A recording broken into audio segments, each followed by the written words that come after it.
With us in studio is Mheshimiwa from Kisumu East constituency. This is Honorable Shabbir Ahmed. Mheshimiwa, welcome to Radio Generation. Thank you very much. Yeah, glad to have you here. Thank you. City and I have been having conversations around, finance and development in this country. Actually, in the previous hour, we were just talking about industrialization, building capacity within our manufacturing industry. I don't know what your thoughts are as far as manufacturing in this country is all about. The infrastructure, the thought process is not really there. We had industry. We went into commercialization and sales and importation. All these, these Juakali industries. If you go to India, if you go to China, this Juakali went from Juakali to what we call medium industries, and then they went into industries. So we had these Juakali centers in Kisumu, Nairobi, wherever, and those were, I don't know what they were called, industrial stations. And even in Kisumu, in Kondele, not Kondele, in the town, in one of the places, the artisans who should have been trained over and across, from simple welding to arc welding to other things, to fabrication, it wasn't there. They haven't got the... They never had the infrastructure. Right. The industrial parks that they had, like one in Kisumu, was taken over by a couple, I'm sorry to say, some Asian young men and others, and the farm, they call themselves farm industries. Right. Very well. They were basically just two young engineers. So I wonder what is the problem in Kisumu and in other places. Yes. Why does our system, all these loans, etc., there is no real what is called infrastructure development. You don't even need infrastructure. Right. You need to support these young men. Now those young men come from Kisumu, they come to Nairobi, and they build these beautiful models of animals here and everywhere else. Yeah. And those are for want of a better word, welders and people who are making windows, etc. So the Juakali. The Juakali. But from the Juakali, it hasn't moved the second sector. And most importantly, the problem is that even our income tax structure, lately and even before, has never favored the Juakali. And this moment in time when you were talking about, there used to be advanced tax, and we've been doing all of these things. So these guys, go around to Juakali, find out how much the cost of a window is or a door is, talk and ask how many windows did you make a week or a month. They'll say we make 20 windows a month. Yeah. And depending on orders, they say, oh yes, that's very nice. They go back and lump them an order, income tax return. Right. Now that's not right. What you should be giving them is either tax exempt or giving them some sort of thing, and making them have the raw material available and have a market for them. Right. Now, this government has promised us that they would do that, at least making doors and windows locally. Frankly, I've not seen it. It's not happening. They're not happening because you see these guys want doors and windows, particular size to be paid after 6 months or 12 months. Juakali doesn't work like that. Juakali needs money now. Yeah, leo. It's a day-to-day economy. Right. And that is one that I learned when I was the mayor of Kisumu City. You cannot work on a Juakali, and you cannot, if you're going to get them credit. Yes. If they're to give credit, you're going to extend them credit. Extend them credit on the steel, extend them credit on electricity, maybe that, maybe not. But let's do that. Yeah. Motor vehicles. Some of those guys are the best mechanics that I have seen. One of them does my BMW and whatever. The point is, why don't they move up to a garage level? Right. I have maybe one or two who have actually done that. But the rest haven't. Okay. They were there from the beginning to now, 30 years now. So our industrial capacity, we have a Ministry of Industrialization at one time. come up with these fancy programs. and people who benefit from them are not the ones who should benefit. Okay. And they give them space somewhere, and of course it doesn't work. So, so do we, first of all, do we have the capacity in terms of human resource? Yes. To actually 100%. industrialize this country? Okay. Well, you take our artisans from Kisumu, take them to Rwanda, and they do amazingly good work.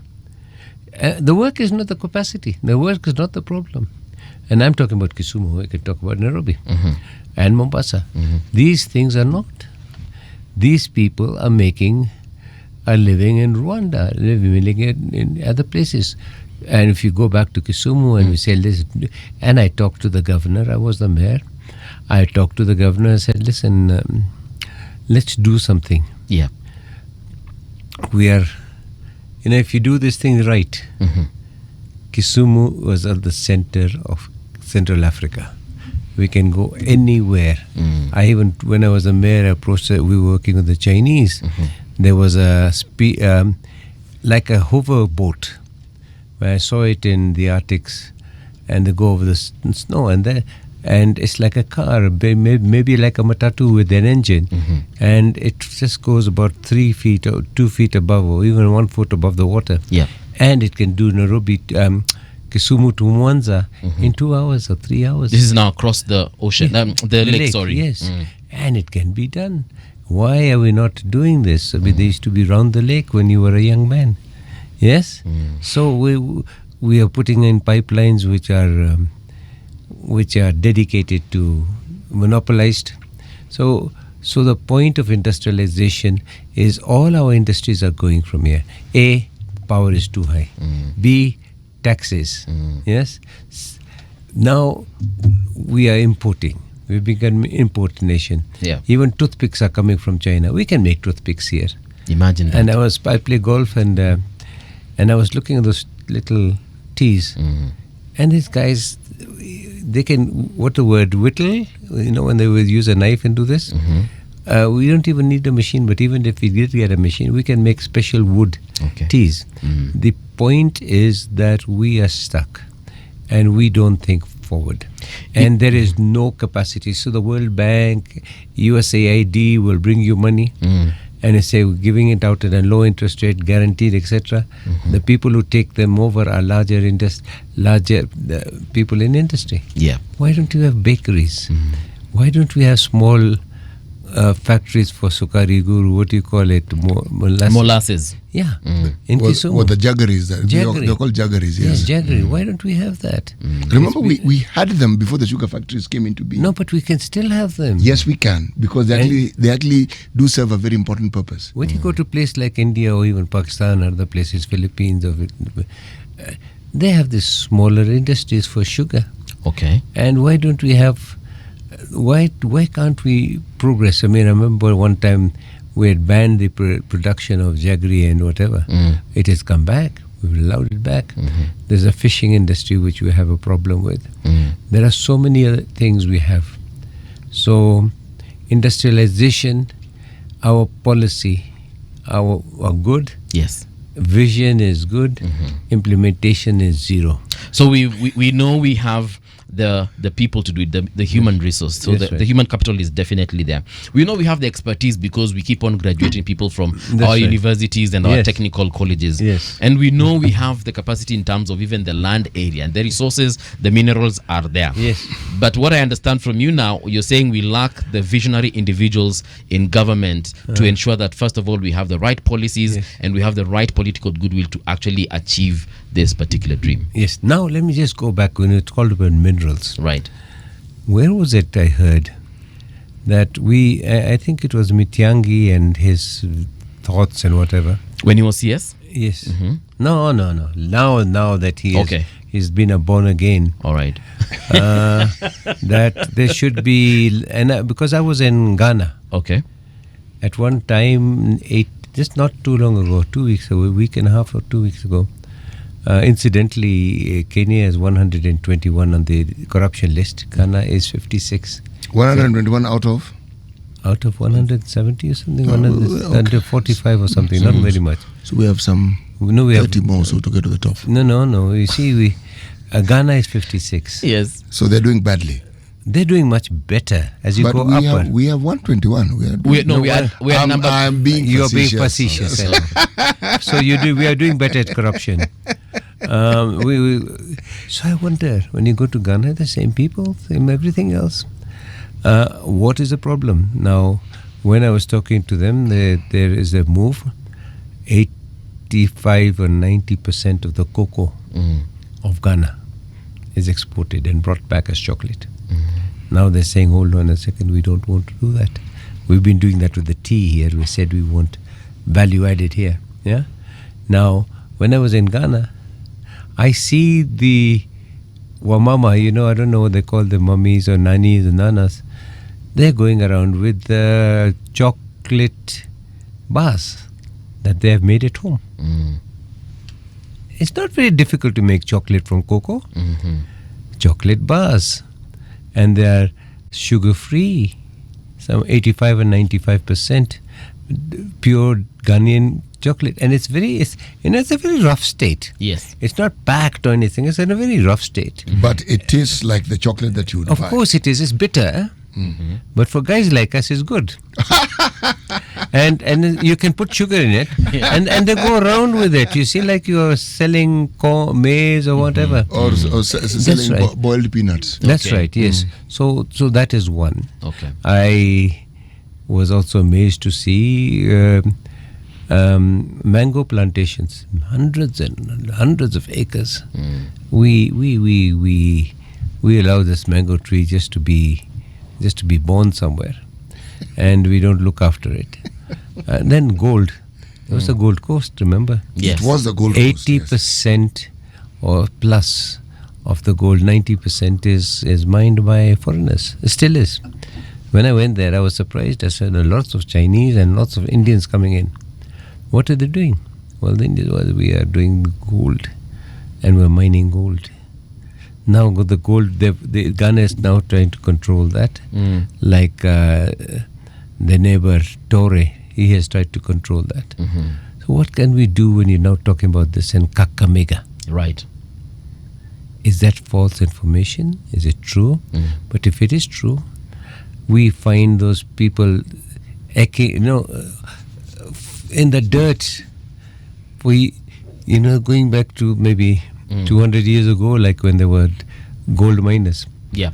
Now, if that is the case, why don't we quickly move to regularize some of those, give them mining licenses, Okay. and work with the gold industry, and they say, listen, that's what we can do. Mheshimiwa, before you even got into politics, Yes, you were a businessman. I was a banker. That's a businessman. Yes. Why I'm referring to you as a businessman is simply this. When somebody works in a bank, you are at the epicenter of anything that one would call That's correct. business. Yes. And somebody who is a banker, the nature of that business requires you to actually understand That's business correct. from its very, very Source. exactly And to everything that goes Exactly. to the very, very end of it. That's correct. Yes. Now, if I look at Kenya and I look at the two countries that we like comparing with sometimes, Korea and China. No, I think Korea, China, South Korea, Singapore, I think we should make it a crime to keep talking about Korea, Singapore, and China, because we're not in the same level for two reasons. Okay. China is one of the poorest countries in the world, and I go to China often. Korea as well. How so? Singapore. Yeah. When Singapore came in, the difference was leadership. Okay. Jomo Kenyatta and the guy from Singapore, Lee Kuan Yew. Lee Kuan Yew. Everybody knows that name. They were different. They were autocrats. They were different. Their views were different. Lee Kuan Yew came into an island that didn't have water. They were thrown out of Malaysia, and they had nothing. So he went and started passion was his country. The passion that we should have expected of Jomo Kenyatta was the country. But the first thing that came in was the grabbing and taking over of the white farms. Had that been done differently, maybe we would have been where we are. Okay. So I think leadership is most important. Right. Even in Korea, leadership is the people. And the people. You see, I agree with you. Where I was going with this was that the comparison, forget the comparison we normally have. I was going back to what you had mentioned about industry, how they are able to start move from what they call their juakali to grow it to the point where it's a world-class industry. Yeah, India is the same. Yes. There is a Japanese economist who in the 1930s, a gentleman called Kaname Akamatsu. Yes. He had what they call the flying geese principle. That's right. Yes. Yes. That's now, right. the thinking behind it, in the absence, and you're absolutely right, leadership becomes very, very difficult to achieve. We had the structure for it. Yes. We had Kenya Industrial Estate. Yes, that's what I was talking about. We had KIE. Yes. We had ICDC. ICDC. We had it. And for agriculture, we had Agricultural Finance Corporation. That's right. Just those three. Yeah. Now, and then for agriculture, which was considered our mainstay then, we had ADC. ADC, yes. Agricultural Development. There were farms that were run by the government as exhibition farms where you could go visit, determine, and understand how certain things could be done. That's right. And it was on a large scale. I look at, instead of flying, we seem to have engaged reversed gear. Yes. We were ahead and we've just been moving backwards. That's right. We had a structure that all we required was to build on it. Yes. You know these artisans you speak of? Yes. Kenya Industrial Estates, they were called estates because they had an estate. That's correct. You could be financed and you could be given a place to do your business within and given the requisite support. Yes. When you became bigger, you then went to ICDC. Yes. Who would then give you, because it was Industrial Commercial and Development Corporation. Yeah. They would give you more money to get to where you are. Yes. Now, the example is Uchumi. And Uchumi is the best example because if you look at what Uchumi did, people like Nakumat took the blueprint of Uchumi. Yes. And then look at what they did. Yes. Okay, they had their problems later, but look at what they did with the principle. They took retailing to its logical conclusion, meaning literally everything that you saw in Nakumat, other people had brought. It's not new. Yes. Not new. Yes. You know, I mean, I was reading a book a friend of mine had referred me to. I think he even wrote to how to make an elephant dance. Have you ever heard of that one? I haven't. I've never Kip, read that Kip, book. I call him Kip. I've forgotten his name, but he's mostly he was even brought in to see what they could have done with. I think there's supermarkets that went under. Tuskies. Tuskies. Yes. No, not Tuskies. Are you talking about Nakumat? Nakumat and the others, you know. Yes. And before Nakumat, the one you just mentioned. Uchumi. Yes. And he's a what's his name? Anyway, so you're talking about keeping a teach. Yeah, keeping a teach. Yes. Now, the point is that we have people. We have people. Him, others. We have Joe Kinanjuis. Joe Wanjui.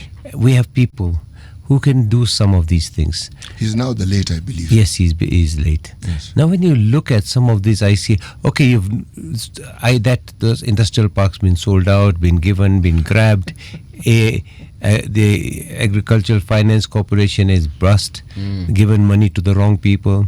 They started giving to the big farmers instead of the small farmers. The sugar industry was having a problem. Is having currently, even as we speak, it still has a problem. Rice, cotton. And now, if you go to some of these places, Sisal. So, the idea is that we have the capacity, and I understand that section of Kenya. When I was the mayor of Kisumu, I went somewhere and I went to Busia. I remember we went to see this border. That was 20, 30 years ago. We introduced border to Kisumu. At the time when I was there were hardly 5,000-6,000 border bicycles. You're talking about bicycles, not motorcycles. Bicycles, yes. That then we became the border center of the because that was 1-to-1. And I remember also that I also brought motorcycles.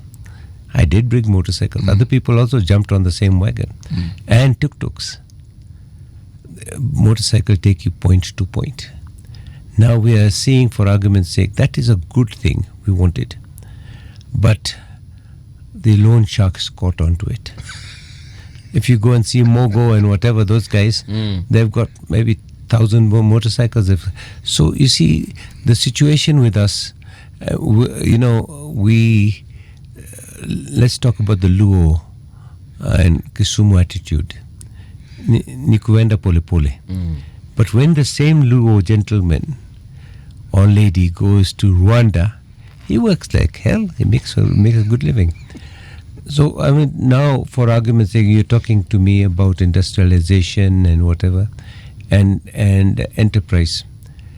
There are people in Kisumu who are farming snails, exporting directly to the US, to France. There are people in Kisumu who have got small for mushrooms, little places. Now, when the aspect, there are people who could do some of these things, and unfortunately they have to bring it to Nairobi. Remember, we used to have the French beans. Yes. Just in Vihiga, just there, and it was being exported all over the world. We have Buta. We had this fish industries. Nile perch. The fish industries died down. When we built the airport in Kisumu, it was the late Raila Odinga. When he put me, nominated me and pushed me into to be the mayor. He gave me his vision and whatever. And one of them was the airport. And Moi was not having an airport in Kisumu. He said, "You got Moi International in Eldoret." I said, "No, could you have a helicopter system between them? We can't work. We're on the lake." Now you see, if I restrict myself to Kisumu, right, where I know, with the only deep water, what is it called, where we can build boats. We build, yeah? And I know the Navy came in and Uhuru Kenyatta, the president, came in. But done the wrong thing in the wrong way. If you want to hold you, do it this way. Don't go the other way. And then you should have been able to crystallize on what we had. Now, when we are looking at these estates that are being built in Kisumu like Makasembo, I can see no reason why we have to bring windows from Nairobi, made by companies who are bigger, mostly Asian-based, because they're doing a good job. But we can do the same job in Kisumu. The guy does not have the financing. Now you're going to. So those are issues like you want to talk about. So when we're talking about industrialization now, all our industries are going to southern Sudan. They've gone elsewhere. They've gone to Ethiopia. Now we have to rethink. We need a reset. Like your computer when you have a problem. Yes. Reset yourself. What does one need to do to have this reset? Because, again, it looks like Kisumu was in one place, and over time it has regressed. Yes. How does one reset? Because I would have assumed that with the county government and the funding that a county government gets, we would be in a position to actually begin a reset. City and Mbuwi. Yeah. It's easy to talk about, but when one has been there, I cannot figure it out. I was in the Constitutional Review Committee for a long time. Right. I was the mayor of Kisumu. At one Kisumu municipality or city was 1/5 or less of what the Kisumu county is. We were only the Kisumu only the Kisumu municipality. Okay. We were, and it's there on record, I don't have to tell him, we were earning 1 million shillings a day. A day was our income. 1 million shillings a day. And which year was this? The year 2000. A day. 1 million a day. When I came as in, a municipality. as the city council, yes, as the municipality. And the year 2000 is when you became mayor. That's correct. So you turned around things and you started making. Yes, Kisumu. because you see, when I came into Kisumu, Raila had put me there and told me that this is what we need to do and whatever. I walked in, President Moi came in, a week after I'd been made a mayor, and it was a Kisumu show. And we had a bill of 28 million in power. So when I went to State House to see Moi and tell you, oh, Kijana, and we've known each other from some time, but he knew my mother. Kijana, what's happening, this and that? I said, well, two things. This place is a bit of a mess. Yeah? And then the moment you leave, they're going to cut off our power. We'll not be able to pump water. Yes. And other things will fall in. And he said, but you have, and Uhuru Kenyatta was the Minister of Local Government. Right. So, but you have some latif. I said, yes, the moment it comes in, I don't know, it disappears too. At one time, I was the mayor and the treasurer and the town clerk in one. We had kicked everybody out. So when we talked about this, he called Titus Nyakuni and he said, listen, don't disconnect. Titus said, but we have to run. How are we going to do this? He called Uhuru Kenyatta and said, listen, when are they due the latif or whatever you call it? And I said, well, in another month or two. And they said to me, Sheikh, what do you think? I said, there's a banker, 28 million. Yeah? We'll pay it in 6 months. Then he says, no, I think you can do it in less. I said, no, 6 months. I said, okay. Then we agreed. Uhuru Kenyatta told Uhuru Kenyatta, when you're doing the latif, write a check straight for 12 million to Power and Lighting. On behalf of Kisumu. Yeah. And I went there and picked up the check and took it to Titus Nyakuni, only to get back to the city council or municipal council to be given hell. You've taken our money, I did this and that. But we turned it round. Yeah. There are simple things. The car parking. They were going around on car parking and we had 30 guys. And they were coming home with 12,000 to 15,000 shillings a day. And I sat down with them. It cost you 30 plus. Why don't we just give them free parking? And there were these 30 guys, and they said, look, the problem is we don't get paid in this and that, and let's sort them down. I said, wheedled them down. They said, 30, some people don't turn up. I said, who is the team? Here is a team of about 11 to 15. And it's a record. I gave them mobile telephones.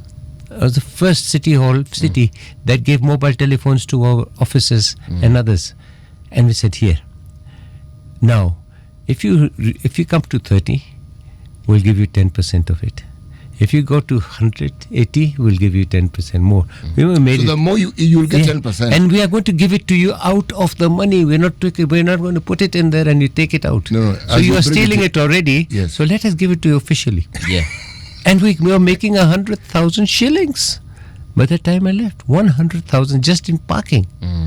And one time he was telling me that, when we do this parking, some of these businessmen park a car here, park a car there, and then they threaten you that we'll call the mayor. I gave each one my card and put it on the set. If anybody says that, give him the card and give him the phone and say, call the mayor. Sam Okello, my dear friend, he got caught. And he called me, what is this? I said, no. Bargain. Pay the fee. Do you understand me? And Sam Okello became the mayor after that. So I think when we are talking about fire brigade and whatever, the whole fire brigade did not work. Why? They didn't have money. Even to put tires, even to have petrol.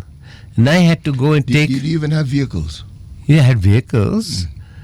no battery, punctured. So I go to petrol station. I said, look, will you give us a credit? He said, no. City Hall never pays us. I said, you know me? He said, yes. They take it in your name. So they would get the petrol in my name and whatever. And they were running. Same thing with the rubbish. Clearance. When we went there, what's happening? You start at 12 and finish at 1 or 2. I said, come on, if you really want to know our problems, come and sit with us. We sat with them. I said, okay, come to us at 6 o'clock, 6:30 in the morning. I went there. They said, okay, wait. So waiting. Now let's go. Not in the car. Where? You walk with us. We walked back from industrial area all the way to the city treasurer. And we need 10,000 shillings for the fuel and whatever. He's waiting for money to come from the market. And then about 11 o'clock, he gives them some money. He said, how do we work? So the systems are there. Okay. And I think that Kisumu Airport is an international airport. We built a very large facility for export. It's there, not utilized. So we're saying, why not? Why can't it be done? All right. Monza is doing it. Mheshimiwa, let me ask you this question. You are a third-term MP. Fourth term. Fourth term. Okay. Since See? 2007. And two times mayor. Okay. See? It's good to be corrected, isn't it? The first time you were elected on an ODM ticket. Yes. The others you've come in as an independent. First time was ODM. Yes. Second term, I nearly left. It is only my dear friend Jokoyo who held on to me at the last day in Norfolk Hotel. Because Watangula had already called Olago and given him the ticket. Kenabura was being given the ticket. And he said, I'm giving nobody else for ticket for Kisumu. No, Kenabura was not. He said, we're not giving anybody a ticket other than you. If you want it, it's ready. Come at 6 o'clock and pick it up. At 5 o'clock, I told them I'm going. Jokoyo hold me, said, no, let's go. And at 5 o'clock, we went to Nyang Nyong's office and we were told, go and pick up the ticket from Runguma. Yeah? Once I got it, then we said, fine. Otherwise, I was gone. That's a problem with organization like ODM. Now, I don't want to go there, but the thing is, ODM is a very, very good people's party. But some people have taken it over and used it as a way of gaining whatever. But going back to industrialization. There's a reason why I'm mentioning this, and the reason why I brought in your position, because it is unique. Yes. You are Member of Parliament for Kisumu East. That's right. They are native sons of Kisumu East who always stand against you. Yes. And since you win, it means they always lose. Yes. What is this magic? You know how many people have asked me this? No, I don't know. 5 presidents. But I am asking you 5 this. presidents have asked me this. Yes. Starting with Obama, Uhuru Kenyatta, Moi, even the current president. I said, I don't know. And I have gone back and I have asked. Yes. Why do you leave your own sons, the sons of Kajulu, sons of this? Where were Niye to? The problem was there was a lot of clanism at that time. And the Gorsongo, he was Has the clanism gone down now? No, you see, the thing is, I'm not in any one clan. So we have brought together what is, as a mayor, I brought many of these people together. But it is still something surprising to me that I cannot figure out as an Asian. I'm Windy. In an ODM territory. Yep. But you were born in Kisumu. Born in Kisumu, but the point is... So you're a son of Kisumu. Yes, we are. But you know what I'm trying to suggest? Yes. Is people are changing. Our electorate, my electorate is changed because they're seeing results. Okay. And they're not seeing violence and not fighting and whatever else. So, and I'm very grateful that they've given me this chance now 4 times. It's a record. But I think it's on a basis of what you do. And I had the support. I did have the support of Uhuru, of Moi and the guiding hand of Raila.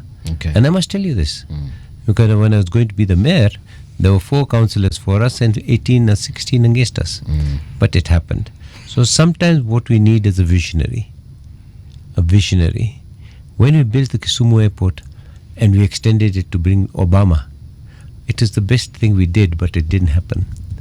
But we have a Kisumu airport. We have somewhere we can export, and we even started a flight to Mwanza. It was killed off by Kenya Airways. I'm now pleased to say in December, there's going to be a flight of Safari Link, Nairobi, Kisumu to Entebbe. It's going to change avenues, change things.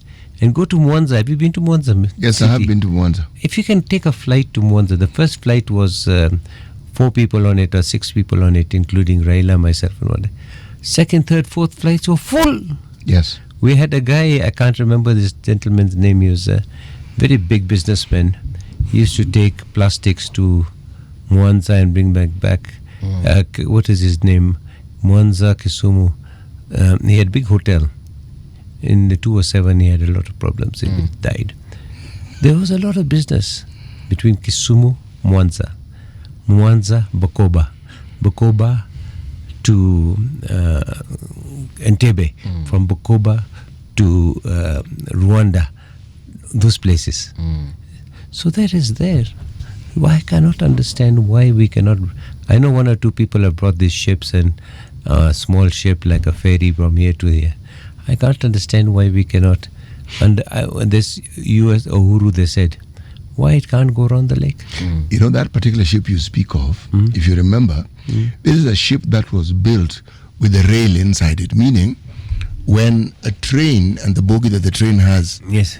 you could actually shunt it into the train. Yes. So it would actually go intact to the destination. Yes, right. But even more significantly, there are, I know of 2 huge ships, they're huge, that actually transport fuel oil, Yes, I know. across the lake, okay, to these destinations that he speaks of. You know, ships are bigger than lorries. They can carry more Capacity. Yes, exactly. The reason why you see me asking these questions is for a simple reason. We're talking about industrialization and how an economy can grow. What is not in question is the centrality of Kisumu Yes. to East and Central Africa. Yes. Okay? I would have thought that it is a no-brainer that if it's a place that from whence you can easily reach the other East and Central African countries, Yes. that is where you'd focus your industries, Yes. you'd focus your commercial activities.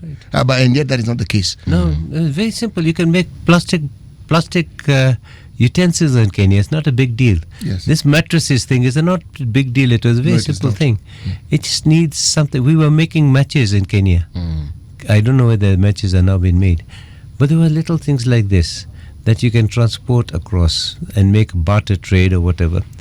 I do not want to be and will never be the governor of Kisumu. But I think that... You've preempted. I was actually heading there. But now you've stopped me from asking the question. I was heading there. No, I will not be. Yes. I'm Why? not.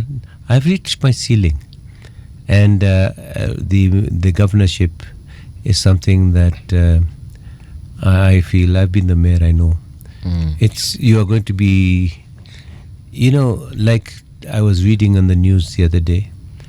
Kisumu is in a very big mess, and that city manager has been. He's in a spot of bother, as you would say right now. Yes. No, but I'll tell you one thing. The guy was effective. He was. Oh, maybe biased, but effective. So he stepped on certain toes, didn't he? Oh, stepped on many toes. Oh, good. Stepped on many toes. And so I think what we need as Kenya is to build.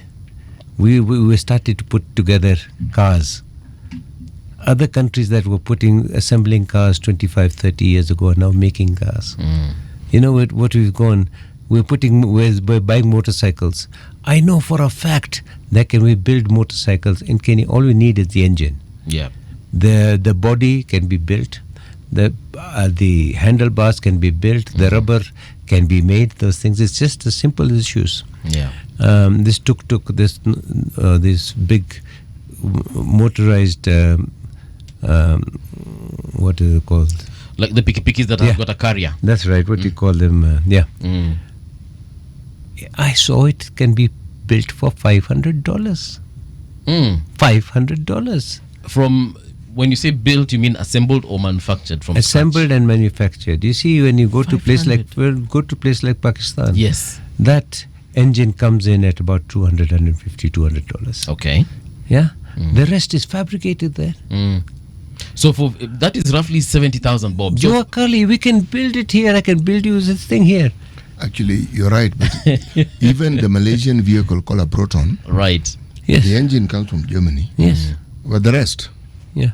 But everything. and they call it their own. Proton is currently domiciled at Mitsubishi, right? I do not know it's currently yes. domiciled, Yeah, but I am telling you, Yeah. No, here in Kenya, Yes, it's been distributed. Yeah, by no, but you see, let's not talk about Proton. Not talk about the Indian cars. Many of these, like BMWs and whatever, are now assembled, Yeah. and most of them are made in India. yes, they are. Yes, like JCBs moved. Yes. But India, what did they do? When Kenya stopped importation of cars, we could only bring in pickups. Yes, You were a young man, I think. yes. My first car was a pickup, and then you make it and adapt it to be a thing. That was the right way. India did the same thing. They said, it doesn't matter who you are, with the Prime Minister, you're going to have a 1600cc old car, that one called the Ambassador. Right. Yeah? And as a result of that, they moved along. So I'm just wondering, if you give me, you're telling me as a banker what could I've done, I have seen proposals coming. All right. We worked on people, and we've given vision to some people, and guys gone and built a bakery, not much bigger, than this, than that, in Nandi. There are a number of people I don't want to mention, where the bankers, Diamond Trust, would not touch them because they were not Asian type of people built. Like Kisis and whatever. We would do when I was there, we took over all the transportation of sugar factories. We were the major finances of the transportation. We were the major finances of tractors. Standard Chartered was having a bigger problem. Now what are we doing? What is happening in our tractors? Where are they? A tractor costs you 2 million shillings, sir.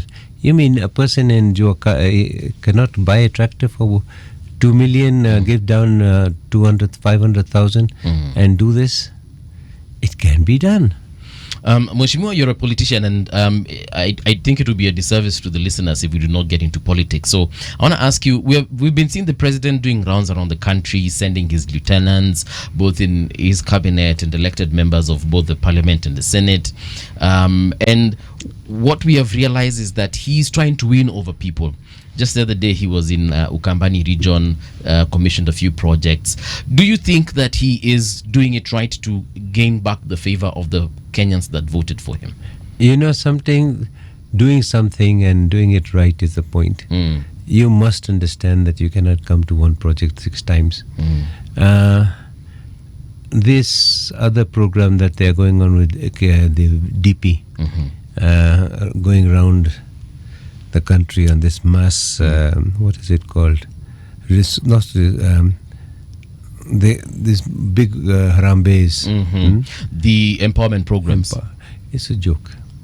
So we you know, when they go there, raise out 5 million, 8 million, half 90% of that goes back out.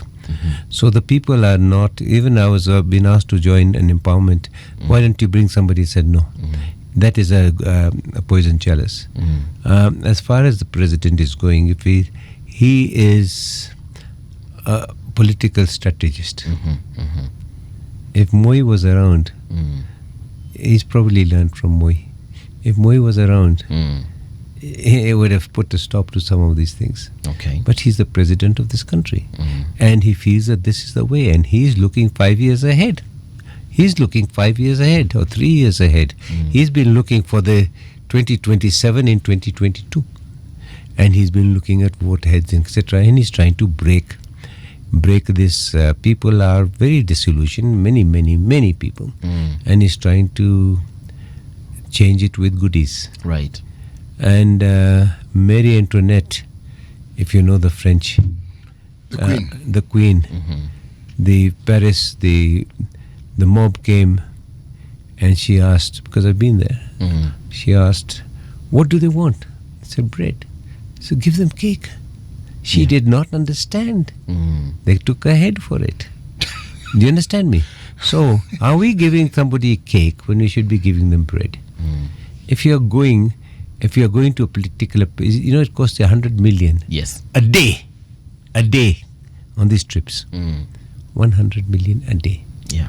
And I think President Kibaki did not go like that much, So I don't know. He's a president. Yeah. He has his vision. I am a small MP. We try and understand. I'm independent. I have been to talk to him. He has called me. But he is, even Caesar was a great man. Yeah. So I think he has a good vision. Yes. But the wrong implementation. Yeah. You cannot have a short-term solution to a long-term problem. Yeah, by saying this and that, long-term housing, etc., etc. Yes, we need housing, but when you build it and whatever on land which is questionable, then you are now selling it at 5 or 6 million. Who's going to be able to take it? Yeah. Nobody. So when you go to China, and I go back to China at CT if you do, they built these huge scrapers for flats. I have been to China. You've been? I have been to Malaysia. Yes. I have been to Singapore. Very good. And you've been so- to China itself. Yes, so I know exactly what you're saying. So built the big flats Yes. because they wanted to bring them from the rural so that they can have bigger farms and there's smaller farms. It didn't work. Some of those multi-scape, of course, they also gave them financing, so it became like a capitalist Incentives. thing. Yes. Yeah. And then they built this huge thing. They're now coming to build them here. Did not work. Yeah. One of them, or two of them, I know one because I was going to visit it. I did not go because I said I'll send somebody else. A 20-story used for farming of pigs. You start at the top story, or 15 stories. That's where the pig is born, and goes down. Automated, everything automated, up to the time of butchering and packing. All in this one thing.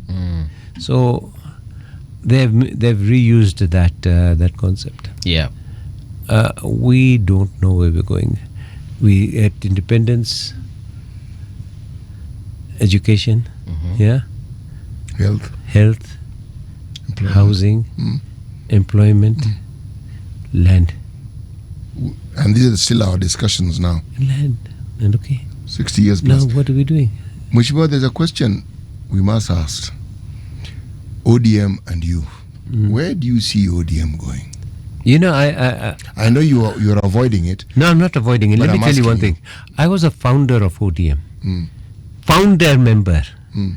I was with LDP, NDP, and then we went to, when they came to Kisumu with Kibaki and whatever, when somebody says that they mooted the idea of ODM in a hotel. It was not so. Maybe it was. I wasn't there. But it was mooted in my presence. Whereas you are sitting here by Raila Odinga. Why can't we take advantage of this thing? And Najib Balala, Honorable, says, I'd like to announce it. Go ahead. That is ODM. ODM came out of demonstration, came out of opposition, came out of the fact that we were in the streets, came out of a reason. Over time, over 20 years, ODM has metamorphosed. It's one of the largest political parties in Africa. It was held together by glue, only of Raila. Well, there was no succession planning. Now that we are here, we have those in ODM who have benefited and sitting now in executive, not elected, appointed. Maybe that was the vision that Raila had. And there are those who feel that we want to start back at the grassroots, like Winnie. And she's a very brave lady. And I've seen it in her eyes. And I think that's where we need to You go. said grassroots, what do you mean? We go back to the people. Let the NDC decide who's leading. Let us not be taken in to government, so-called broad-based. These two are not even ODM anymore. They had to resign from ODM. So the point that I understand is this. When there were 8 rebels, and myself, I was called to State House. I met the rebels there. Remember how much they were casteized. I was the only independent, and I told the president, I have nobody, only the people have sent me. They were casteized. Only later on to find people had been making inroads in the evenings to meet so and so. So the fact of these four, and I'm telling you, President Ruto is a strategist. Yeah. And I think he outwitted Raila. Maybe not. But Raila must have been tired of this thing. Those guys who went were not sent by Raila. Although Raila wanted them to be ministers in his government if he came. I don't think so. But he had no option but to accept them, and Ruto said, I talked to Raila, and Raila said, I talked to Ruto. Okay, they're there. How are they helping ODM? You tell us, I mean. No, now we have, I've sat with He's a guy. thinking out loud. No, I've sat with a gentleman called Buddy for 15 years next to each other. And the 2004 Finance Act, we were very critical. He was there. And the 2005, we were also very critical. Yeah? You know, the 2004 that was cancelled. It has come back. And our majority leader is bragging that whatever you said has come back. So when we were complaining, when the 2005 was coming in, we had certain objections. And nobody was saying anything. You know, they were, in the first reading, somebody got up and said, no, nini. Second reading. Now, I had a banner in my pocket. I had 4 banners. And I said to Buddy, I have one for you, one for Millie, one for Nekal and others. They said, no. You're a very senior MP. What you do? We will be thrown out, and also we have a future to think about.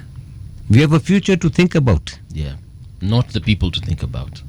So they're there. If he's doing a great job, I'm very, very happy. He's a very professional fellow. So as the others. Yeah? But President Ruto thought ahead. The implosion that ODM did with Raila had on Kanu is now the implosion that's happening to us. Now, when I was in Mombasa, when at the funeral, Winnie said to President in a speech, I want to come back home. Now, I expected immediately, they talked about reshuffling, whatever. He should have moved fast. Or maybe he was waiting for this thing to come. He should have put Winnie immediately into if I was the president. I'm not saying that it's good for ODM. Winnie should have been in cabinet. Stabilizer, neutralizer. Yes? And Junior would have gone to Yala because he's got other things to do right now. And then we would have some people. But we needed ODM people. What we have right now are those yes men, because they're just looking after themselves, and they're thinking. And I'm saying to you that ODM must survive. And for me, I'm not ODM, but I was born in ODM. I was probably kicked out, but still, I'm still there. I really feel for ODM. You still have your membership? No, I can't be a member and be independent. No, I retired. You choose one. Well, you're either independent or you're a member of the I party. resigned. He said he was kicked out. Yes. Well, as I said, somebody... Let's say he had differences with certain people. Yes, Yeah. in Kisumu East. So what I'm trying to suggest here is that that these things should happen. I would, if I was Ruto, and I think he's very sharp. Yeah. He should not allow ODM to fall. Okay. What we don't have is now leadership. The only leadership we have is a Buru. And a Buru is an old man, very experienced but an old guy. He is holding fort for a short while. We don't want it to go to extremists like Orengo and others. And Sifuna has different ideas, and I think those are good. Raila used to tell us, I may not agree with you, but I will allow you to speak. So those are good for us. Only thing, it should not allow this to break. When Mombasa guys are saying, oh, now without Baba we are going to have a problem and whatever. So I see that Mombasa people want to be their own. Actually, is it Mombasa people or is it individuals who are speaking? Exactly. Because you see, one time Joho said he will not be even seen dead with Ruto. Yeah? Or even Uhuru. Then he wanted to be the Prime Minister and he wanted to be the President. He's not dead yet. Very alive. Yes. Mheshimiwa, we have about a minute. Yes. I need to ask you, today the President is addressing the nation, state Yes, of the nation. that's right. In Parliament. Yes. What do you think? What do you make of that address, and what do you think perhaps we expect to hear from him? I don't know what we are going to be told. I would like to see some real result. Okay. Something. You see, when you're talking about Shah and you're talking about this education and whatever, what do we have as an option to Uhuru Kenyatta at this moment, to Raila Ruto at this moment? What option do we have? Matiang'i, who ignored 34 bank the court orders. Then we have the only one sensible person we have is Kalonzo Musyoka. But you know, there's Stephen, there's Kalonzo, and there's Musyoka. There are three people, you don't know which one you're dealing with. So, and the point is, what do we have? Yeah. We cannot go back into a one-party state. That is where I think Ruto might take us, because if he takes over, swallows ODM, we're finished. Kenya must, whatever the benefit is, City and movie. Yes, sir. What the benefit is, over the last, since 1997 or 2000, there has been a very small difference between opposition and the leadership. 200,000, 300,000, some of them manipulated, but a very strong opposition. Okay. Somebody has 8 million votes versus 8 million votes, so that other person is in the way. If you go back to this one-party state type of thing with Moi and whatever, we are totally lost, like Tanzania. Thank you so much, Mheshimiwa, for making time and having this conversation with us. Unfortunately, we've come to the end of the show. I just hope we would have continued a little bit longer, but nonetheless, it doesn't mean that we cannot invite Mheshimiwa again. So, Mheshimiwa, feel free to walk in anytime. Yes. This gentleman, we go back a long way. Okay. That is Honorable Shabbir Ahmed. He's the MP for Kisumu East constituency.